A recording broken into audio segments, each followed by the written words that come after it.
Hello everybody, welcome back. My name is Ankit Chen. I'm an English teacher. Have been teaching for a long time and today again I'm back with a new topic. In previous video मैंने आप लोग को पढ़ाया था कि English language में अगर किसी काम को प्रोग्रेस में अगर टाइम ड्यूरेशन या टाइम के साथ अगर बताना होता है तब इंग्लिश लैंग्वेज में हम उसे एमिजार के साथ नहीं बताते हैं। हम उसे इंग्लिश लैंग्वेज में हैव और हैज बीन के साथ एक्शन में आईएनजी और सिंस और फॉर के साथ टाइम लगाकर बताते हैं। ये प्रीवियस वीडियो में मैंने आप लोगों को आई टॉट यू। अगर इंग्लिश लैंग्वेज में हम किसी काम को अगर पास्ट में प्रोग्रेस अगर बोलते हैं तब हमारे टाइम वर्ड्स वॉज एंड वर होते हैं। जैसा एमिजार के साथ रूल्स है ऐसा ही वॉज एंड वर के साथ है। जैसे मुझे बताना है कि मैं पढ़ा रहा हूं तो हम बोलेंगे आई एम टीचिंग। लेकिन मुझे अगर ऐसा बताना है फॉर एग्जाम्पल कि मैं पढ़ा रहा था तो मैं बोलूंगा आई वॉज टीचिंग। ये वॉज एंड वर मैंने आप लोग को बहुत पहले पढ़ा दिए। लेकिन जैसे एमिजार के साथ टाइम ड्यूरेशन नहीं लगा सकते प्रोग्रेस में, ऐसे वॉज एंड वर के साथ भी होगा। जैसे मुझे बताना है कि मैं पढ़ा रहा था तो मैं बोलूंगा आई वॉज टीचिंग। लेकिन अगर ऐसा बताना है कि सर मैं 10 साल से उस स्कूल में पढ़ा रहा था, सर मैं 10 साल से उस यूनिवर्सिटी में पढ़ा रहा था, तब आप ऐसा नहीं बोल सकते हो कि I was teaching for 10 years in that school. नहीं। अगर मुझे इंग्लिश लैंग्वेज में कोई काम पास्ट में प्रोग्रेस हो रहा था और अगर उसके साथ मुझे टाइम ड्यूरेशन या टाइम अगर मेंशन करना है तो वो सेंटेंस फिर वॉज एंड वर के साथ नहीं बनते हैं। जैसे लाइफ में अगर हमें टाइम ड्यूरेशन बताना है तो वो एमिजार से नहीं बनते। एमिजार ओनली शोज कि खाली काम प्रोग्रेस हो रहा है। पर अगर प्रोग्रेस के साथ आप लोग अगर शायद टाइम या टाइम ड्यूरेशन मेंशन करते हैं तो फिर वो sentence have been, has been, action plus ING में आता है। हैव बीन आई के साथ, यू के साथ, वी के साथ और दे के साथ आता है और हैज बीन ही, शी और इट के साथ आता है। ये मैंने प्रीवियस वीडियो में ऑलरेडी पढ़ा दिया है। आज मैं इससे आगे बढ़ रहा हूं। अगर इंग्लिश लैंग्वेज में मैं ऐसा बोलता हूं कि मैं पढ़ा रहा था तो ओनली मुझे बोलना है आई वॉज टीचिंग। लेकिन अगर मुझे बोलना है कि मैं 10 साल से पढ़ा रहा था तो I was teaching for 10 years नहीं बोल सकते। तो वेरी सिंपल, बहुत आसान है, बहुत ईजी है। एक्चुअली हमारा जो नेक्स्ट वीडियो है वो एक्चुअली फ्राइडे को आना था, यानी कल आना था, पर कल किसी टेक्निकल रीजन से हम लोग we could not upload the video, इसलिए आज ये आपको वीडियो देखने को मिल रहा है। नहीं, आज सैटरडे है तो आज आपको वीडियो देखने को मिल रहा है। अब क्या करेंगे, जैसे एमिजार का पास्ट होता है वॉज एंड वर, तो आप लोग वॉज एंड वर बना देते हैं एमिजार को जब पास्ट ले जाते हैं।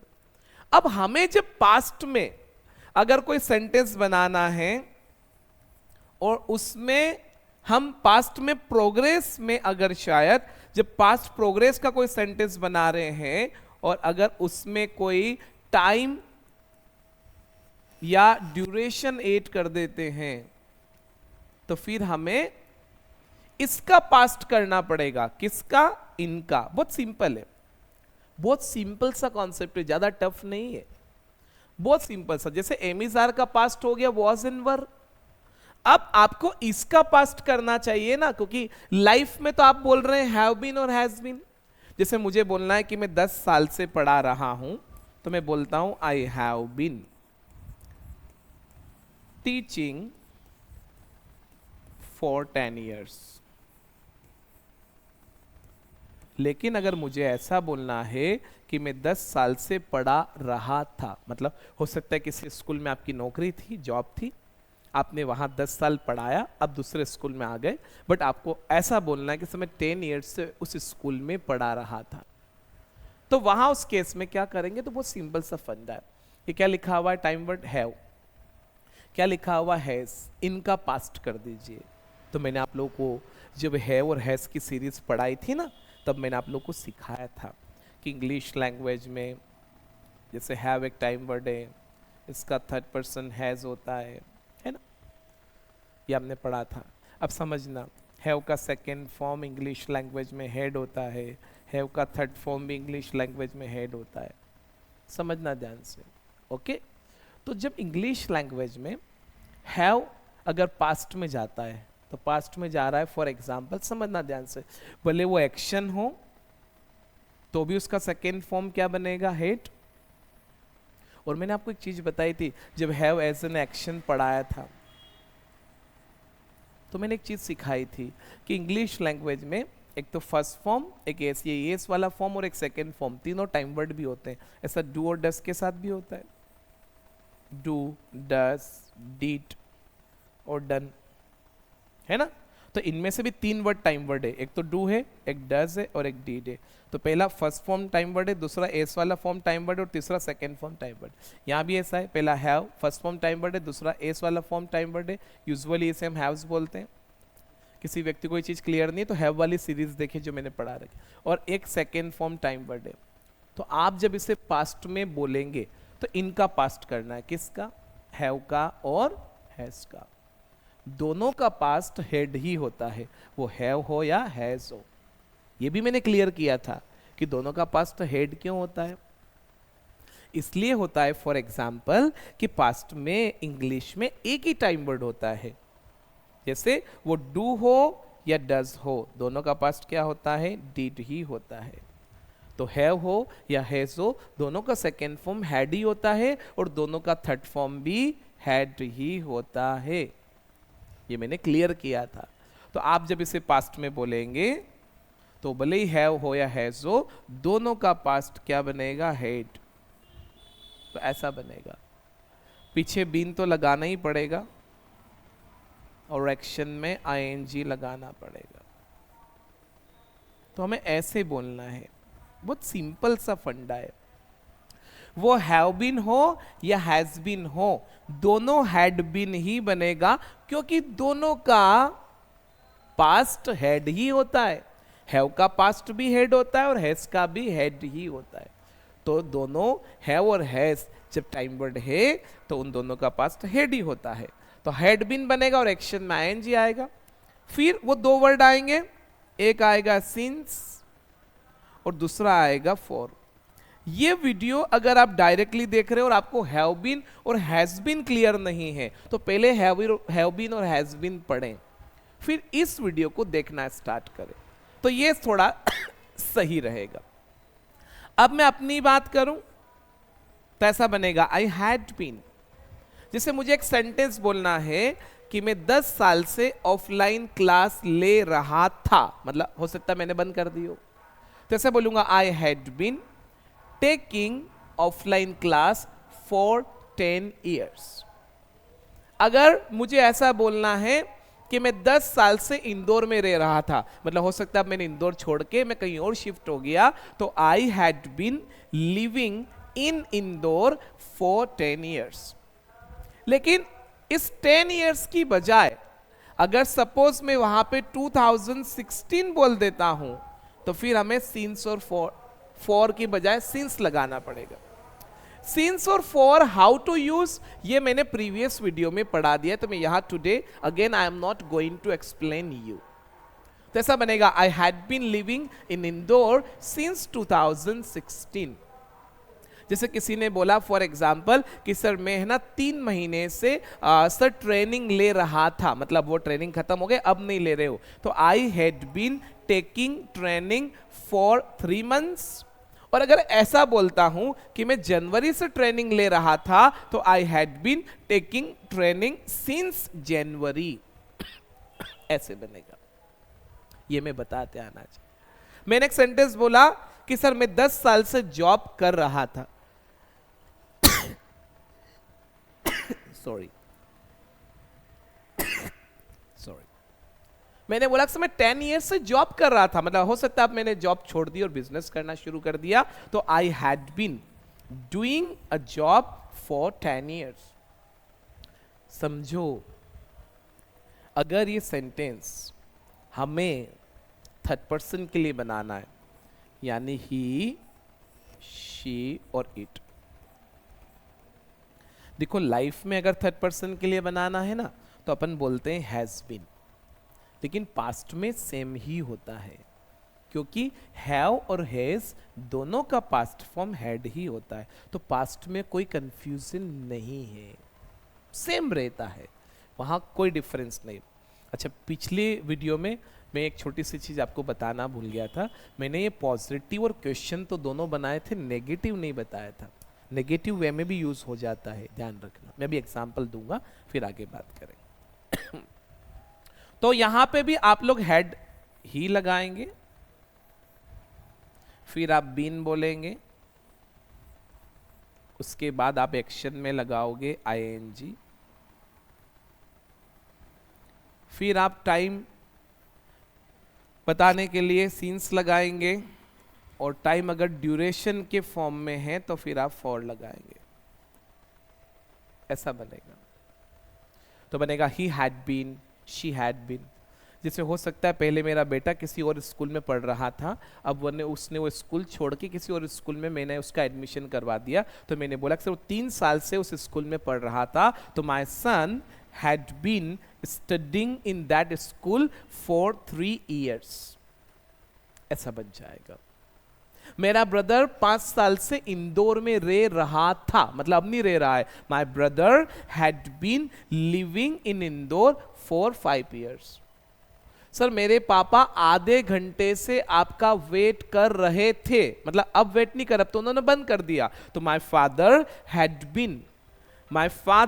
Had been waiting for you for 30 minutes, कि सर मेरे पापा आधे घंटे से आपका वेट कर रहे थे, तो my father had been waiting for you for 30 minutes।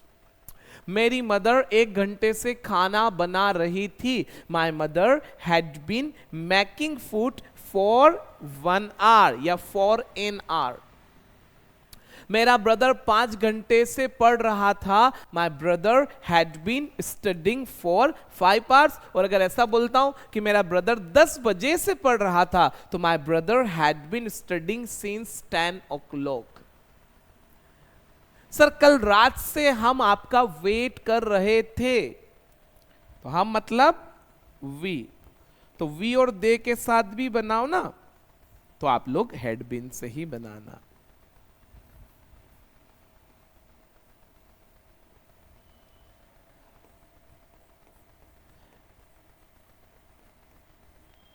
देखो जब चीज़ों का कॉन्सेप्ट क्लियर होता है तो आपको हमेशा चीज़ें समझ में आना बहुत इजी हो जाता है, जब आपका कॉन्सेप्ट क्लियर होता है। अगर आपको किसी चीज़ के बारे में ज़्यादा नॉलेज नहीं है तो आप मुझे रैंडमली बीच से नहीं पढ़े, स्टार्टिंग से पढ़े, स्टार्टिंग से सीखे। तो बनेगा we had been waiting for you since yester night, कल रात से हम आपका वेट कर रहे थे, तब हमें ऐसे ही बोलना पड़ेगा। अब मैं थोड़ा सा पास्ट में आगे चलूं, उससे पहले थोड़ा सा लाइफ में बात कर लेते। मैंने आपको बताया था फॉर एग्जाम्पल कि इसका नेगेटिव बताना मैं भूल गया था। देखो लाइफ में अगर हम अभी भी, देखो पास्ट कब बनेगा, जब वो काम करना हमने बंद कर दिया, और लाइफ कब बनेगा, जब वो काम अभी भी चल रहा है, हमने बंद नहीं किया, तब उसे हम लाइफ में बोलेंगे। जैसे अभी भी मेरा पढ़ाना कंटिन्यू है, मैंने पढ़ाना बंद नहीं किया है, चल ही रहा है, इतने सालों से पढ़ा रहा हूँ, तो मुझे ऐसा बोलना है कि मैं 16 years से पढ़ा रहा हूँ, तो I have been teaching for 16 years। और 2011 बोलूँ तो ऐसा बनेगा I have been teaching since 2011। अब समझना नेगेटिव कैसे बनाओगे, तो नेगेटिव बनाते समय नॉट लगाओगे, और नॉट किस में लगाना, कि टाइम वर्ड में। तो यहां टाइम वर्ड हैव है और यहां हैज है। ऐसे सेंटेंस हमें जरूरत पड़ते हैं कभी कभी बनाने के, देखना ध्यान से बोर्ड पे। जैसे मुझे ऐसा बताना है किसी व्यक्ति से रिलेटेड, मान लेता हूं मैं एक स्कूल स्टूडेंट हूं और पिछले 5 दिनों से मैं स्कूल नहीं जा रहा हूं, तो अभी भी जाना स्टार्ट नहीं किया है, मैं घर पे ही हूं, तो ऐसा बोलूंगा कि आई हैव नॉट, फिर लगाएंगे बिन, फिर आएगा going to school for 5 days। ठीक है, ऐसा बनेगा कि सर मैं 5 डेज से स्कूल नहीं जा रहा हूं, I have not been going to school for 5 डेज। मेरा ब्रदर 5 डेज से कॉलेज नहीं जा रहा है, तो my brother has not been going to college for 5 days. ये ध्यान रखना, ये पिछले वीडियो में शायद मैंने बताया नहीं था, इसलिए मैं आज आप लोगों को क्लियर कर रहा हूं। ऐसे बोलना कि सर मेरा ब्रदर 5 डेज से कॉलेज नहीं जा रहा है, my brother has not been going to college for 5 days.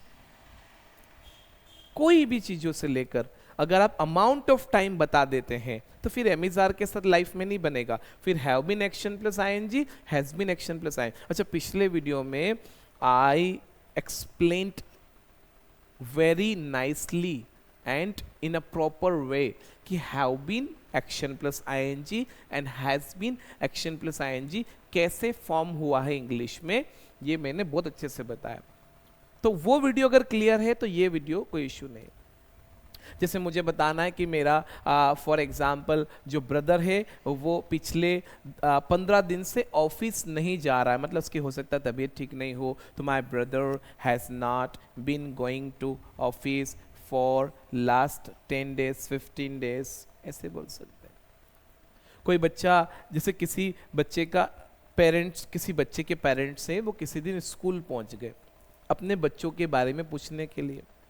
अब सुनो ध्यान से, क्या हुआ, वो बच्चा रोज घर से तो निकल रहा है लेकिन स्कूल नहीं पहुंच रहा है, और इस दौरान पेरेंट्स का स्कूल जाना हुआ। बोले सर वो आया हुआ है मेरा बेटा, बोले सर वो तो 10 दिन से नहीं आ रहा है, आपका बेटा 10 डेज से स्कूल नहीं आ रहा है, your son has not been coming to school for 10 days. तो ऐसा सेंटेंस बनेगा। ठीक है इधान। अब ऐसा सेंटेंस पास्ट में भी नेगेटिव बन सकता है। जब आपको पास्ट में भी अगर प्रोग्रेस में नेगेटिव बनाना है तो यहां भी बन सकता है। जैसे मैं पिछले 5 दिन से स्कूल नहीं जा रहा था बट आज से जाना स्टार्ट कर दिया, तो मैं ऐसा बोल सकता हूं कि सर मैं ना 5 दिन से स्कूल ही नहीं जा रहा था, आज गया हूं। अगर मैं ऐसा बोलता हूं तो फिर ऐसा बोलना पड़ेगा, आई हैड नॉट। देखो टाइम वर्ड जो है वो हैड है, बीन टाइम वर्ड नहीं है, बीन तो एक्शन है यहां पे। अच्छा एक और चीज समझना, जो टाइम वर्ड है और हैज के साथ रूल्स है पूरी इंग्लिश में, वही हैड के साथ रूल्स है। जब हैव और हैज टाइम वर्ड होते हैं तो एक एक्शन का थर्ड फॉर्म कंटेन करते हैं, तो हेड भी जब टाइम वर्ड होता है तो वो भी एक्शन का थर्ड फॉर्म ही कंटेन करता है। इसीलिए तो हेड के बाद भी बीन लिखा हुआ है, इसीलिए हेड के बाद भी बीन लिखा हुआ है, ध्यान रखना। तो यहां पे बीन क्यों लिखा हुआ है, क्योंकि दोनों के बाद थर्ड फॉर्म ही आता है। तो हेड तो कैसे बोलेंगे कि सर मैं 5 डेज से ऑफिस नहीं जा रहा था, I had not been going to office for 5 days, यानी मैं 5 दिन से ऑफिस नहीं जा रहा था। सपोज किसी का बच्चा स्कूल पिछले 5 दिन से नहीं आ रहा था, आज ही आया, तो मैंने बोला सर ये 5 दिन से तो स्कूल ही नहीं आ रहा था, तो आज ही आया, today he has come only. 5 days से नहीं आ रहा था, यानी he had not been coming to school for 5 days। ऐसा बनेगा, ऐसा सेंटेंस बनेगा। सर मैं 5 दिन से जिम नहीं जा रहा था, I had not been going to gym for 5 days. Sir मैं 5 दिन से तो लाइब्रेरी नहीं जा रहा था, I had not been going to the library for 5 days. कोई भी पर्सन हो सबके लिए हैड नॉट ही बनेगा, ये हमें ध्यान रखना, बहुत सिंपल सा कॉन्सेप्ट है। अगर आपके हैव बीन और हैज बीन क्लियर है तो had been is not a big deal, कोई बड़ी बात नहीं है। बस खाली हैड बीन कब लगाना है और वॉज एंड वर कब लगाना है ये आपको क्लियर होना चाहिए। जब आपका सेंटेंस नॉर्मल पास्ट है और उसमें ओनली प्रोग्रेस है तो हम वॉज एंड वर से बनाते हैं ना। जैसे मुझे खाली बताना है कि मैं पढ़ा रहा था तो मैं ऐसा बोलूंगा आई वॉज टीचिंग।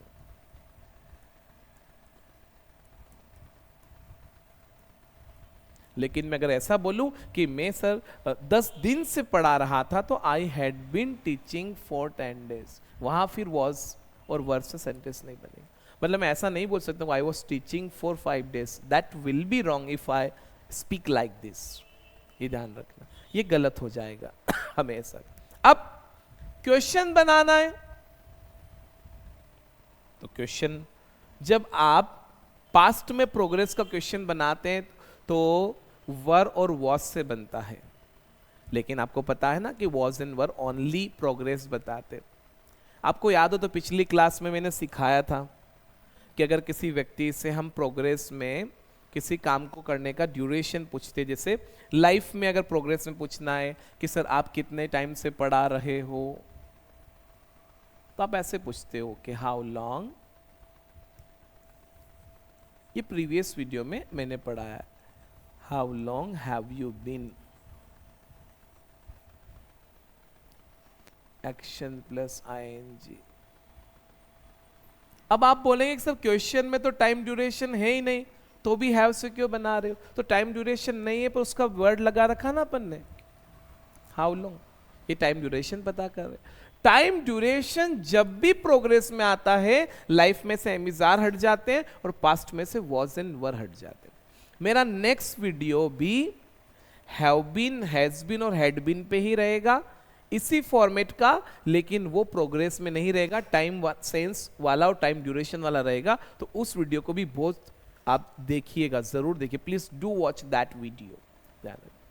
जैसे मुझे आपसे पूछना है कि सर आप कितने टाइम से यानी कितने सालों से पढ़ा रहे हो, तो मैं ऐसा पूछता हूं how long have you been teaching.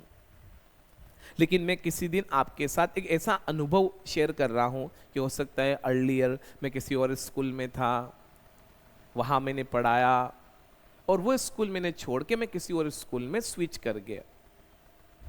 वैसे मेरी एक छोटी सी एडवाइस है, अगर कोई व्यक्ति टीचर है और स्कूल में पढ़ा रहा है, आजकल ऐसा देखा गया है कि एक टीचर एक एक साल में ही स्कूल बदलते रहते हैं, 2-2 साल में ही।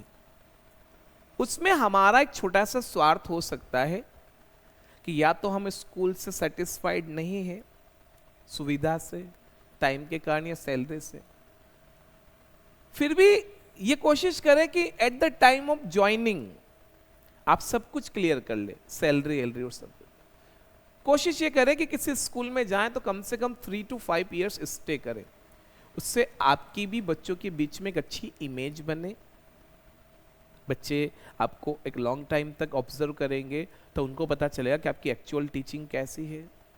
अगर आप ऐसे करेंगे कि 1 साल इस स्कूल में, 2 साल वहाँ, 3 साल वहाँ, 4 साल वहाँ, आपकी एक जो इमेज बनना चाहिए, जो एक्चुअल ग्रोथ होना चाहिए, फिर वो होती नहीं है। स्टेबिलिटी कब आती है किसी भी चीज में?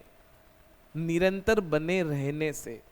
तो आप तो निरंतर बने ही नहीं रह रहे, 1 साल यहाँ, 2 साल वहाँ, 3 साल यहाँ, ऐसा करते। ऐसा कभी कभी इसलिए भी हो जाता है कि हो सकता है स्कूल के मैनेजमेंट के साथ आपका ट्यूनिंग नहीं बैठ रहा है, प्रिंसिपल के साथ नहीं बैठ रहा है। ये तो कॉमन सी चीज है ना, ये तो ह्यूमन नेचर है। आप छोटी सी चीज ध्यान रखिएगा, आप बच्चों का देखिएगा।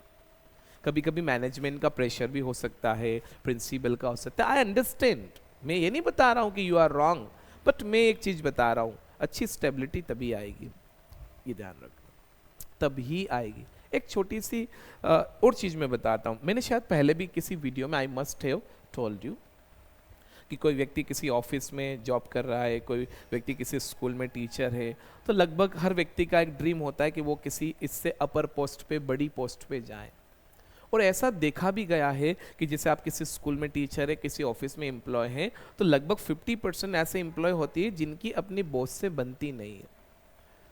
बट कभी कभी ऐसा होता है कि जिनसे हमारी बन ही नहीं रही है वही पोस्ट हमारा ड्रीम है।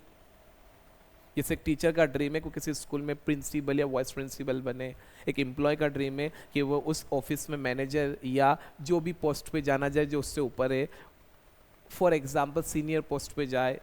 बट उससे 50% एम्प्लॉयज ऐसे होते हैं जो अपने से सीनियर पोस्ट के साथ हैप्पी नहीं होते, अपने से सीनियर के साथ हैप्पी नहीं होते। आपका क्या ड्रीम है जिससे आपकी बन नहीं रही है, वो पोस्ट आपका ड्रीम है, तो कल उस पोस्ट पे अगर आप चले गए, सेम थिंग विल हैपन ना, सेम थिंग विल हैपन। फिर उस दिन ये एक्सक्यूज मत देना कि मेरे जो जूनियर है वो मुझसे हैप्पी नहीं है, ये एक्सक्यूज मत देना फॉर एग्जाम्पल कि मेरे जो जूनियर है मुझसे कॉप अप नहीं करते हैं। ऐसा होता है, इट हैपन्स। तो आप भी ये कोशिश करें, कोशिश करें। देखो सबके विचार एक जैसे नहीं हो सकते और आपके थॉट सभी से मैच नहीं हो सकते बहुत सारी जगह, पर जरूरी नहीं कि आप हर जगह उस चीज का रिएक्शन दे। ग्रोथ करना है ना लाइफ में, ग्रोथ चाहिए। मैक्सिमम चीजें इग्नोर, और मैक्सिमम लोगों को इग्नोर करके, लोगों की बातों को इग्नोर करके ही आगे बढ़ पाओगे। माइंड करके आप जीवन में प्रोग्रेस नहीं कर सकते, ये बात ध्यान रखना। जैसे मैं टीचर हूं, मेरे भी ऐसे बहुत सारे अनुभव रहे अपने जीवन में। फॉर एग्जाम्पल आप जीवन में अगर ये सोच रहे हैं कि आप अपनी लाइफ में, if it is your dream कि मैं 100% लोगों को सेटिस्फाई या संतुष्ट करूं, तो you will be the most unhappy person on the earth. आप दुनिया के सबसे अनहैप्पी पर्सन होंगे इस अर्थ पृथ्वी पे, अगर आप ऐसा सोच रहे हो कि मैं सबको सेटिस्फाई कर दूं या मैं सबको संतुष्ट कर दूं या सबको खुश कर दूं। असंभव है, ह्यूमन है ये, पॉसिबल नहीं है। तो ऐसा आप जीवन में, जैसे एज अ टीचर मेरी क्या सोच होती है, मेरी क्लास में जब बच्चे आते हैं तो मैं कभी ऐसा थोड़ी सोचता हूँ क्या कि हर बच्चा मुझसे खुश होना चाहिए, हर बच्चा फॉर एग्जांपल मुझे फॉलो करे, ये करे वो, ना ना। मेरी एक सोच है कि ये बच्चा मेरी क्लास में आया है, my job, my dream for example या my duty is to teach each and everybody properly and honestly, that is my job. हर व्यक्ति को मैं ऐसा पढ़ाऊं, फॉर एग्जाम वो नॉलेज लेने के लिए आया, मुझे नॉलेज देना, दैट्स इट, खत्म। अब चलो आगे बढ़ते हैं। अगर हमें पास्ट में प्रोग्रेस में पूछना है कि सर आप उस स्कूल में कितने सालों से पढ़ा रहे थे, आप वहां पे कितने टाइम से जॉब कर रहे थे, तो पास्ट में प्रोग्रेस है ना, तो खाली इतना सा बदलाव करना, हैव को क्या बना देना, हेड। क्या बना देंगे आप, हेड बना देंगे। तो ऐसा बनेगा, how long had you been action plus and. अच्छा लाइफ में तो थर्ड पर्सन में क्या होता है कि हैव क्या बन जाता है, पर हेड का तो थर्ड पर्सन हेड ही होता है ना, हेड का थर्ड पर्सन हेड ही होता है। जैसे डीड का थर्ड पर्सन डीड होता है, ऐसे ही हेड का थर्ड पर्सन भी हेड ही होता है, चेंज नहीं होता है। तो भले ही थर्ड पर्सन हो ही शी इट, तो भी हेड से ही बनेगा। तो ऐसा क्वेश्चन बनाओगे कि सर आप वहां पे कितने टाइम से जॉब कर रहे थे, तो how long had you been doing the job there. Sir आप कितने टाइम से वेट कर रहे थे, how long had you been waiting. आप कितने टाइम से खड़े थे वहां पे, how long had you been standing there.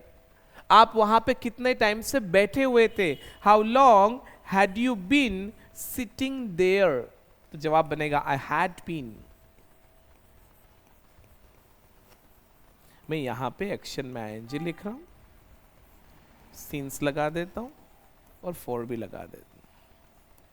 तो ऐसे बनेगा, how long had you been doing the job there. तो मैंने बोला सर 10 ईयर्स से, I had been doing the job for 10 years. और 2016 बोलूंगा, I had been doing the job since 2016। तो ऐसे हमें बनाना है। थर्ड पर्सन के लिए भी बनाओगे ना, किसी भी पर्सन के लिए, तो क्वेश्चन हेड से ही बनेगा, भले वो ही हो, शी हो और इट हो, सबके लिए क्वेश्चन हेड से ही बनेगा। How long had she had he had it, किसे कितनी देर से बारिश हो रही थी, how long had it been raining, मैंने बोला सो आधे घंटे से पानी आ रहा था, it had been raining for 30 minutes, थोड़ी सी प्रैक्टिस करना, पास्ट में टाइम के साथ प्रैक्टिस करना प्रोग्रेस में सेंटेंस बनाने की, तो सेंटेंस बनेगा। मैं सर ये काम को इतने टाइम से कर रहा था, वो व्यक्ति उस काम को इतने टाइम से कर रहा था, वो वहाँ पे इतने टाइम से रह रहे थे, है ना, तो सेंटेंस पॉजिटिव बनेगा। प्रैक्टिस कर, आपको कॉन्सेप्ट समझ में आना चाहिए, तब आप बना पाएंगे। ओके गाइस, अगला वीडियो भी इसी टॉपिक्स, मतलब वो प्रोग्रेस वाला तो नहीं रहेगा, नॉन एक्शन का रहेगा, और हैव बीन, हैज बीन और हैड बीन तीनों एक ही में कवर करूंगा, और टाइम ड्यूरेशन के साथ, मजा आएगा, यूज में आते हैं ऐसे सेंटेंस, नॉन एक्शन के साथ टाइम ड्यूरेशन हम लगाते हैं, तो वहां भी sentence have been, has been और हैड बीन से ही बनते हैं। क्योंकि सुनना, एम इज आर के दो यूज हैं, समझना मेरे, एम इज आर के कितने यूज है, दो, एक तो एक्शन प्लस आईएनजी और दूसरा नॉन एक्शन, तो हैव बीन, हैज बीन और हैड बीन के भी दो यूज है, ध्यान रखें। ओके, वॉज इन वर्क के दो यूज है, एक्शन प्लस आईएनजी और नॉन एक्शन पास्ट में, तो had been action plus ING एक हमने पढ़ लिया, नॉन एक्शन वाला पार्ट अभी हम पढ़ेंगे। Thank you guys, see you in next video.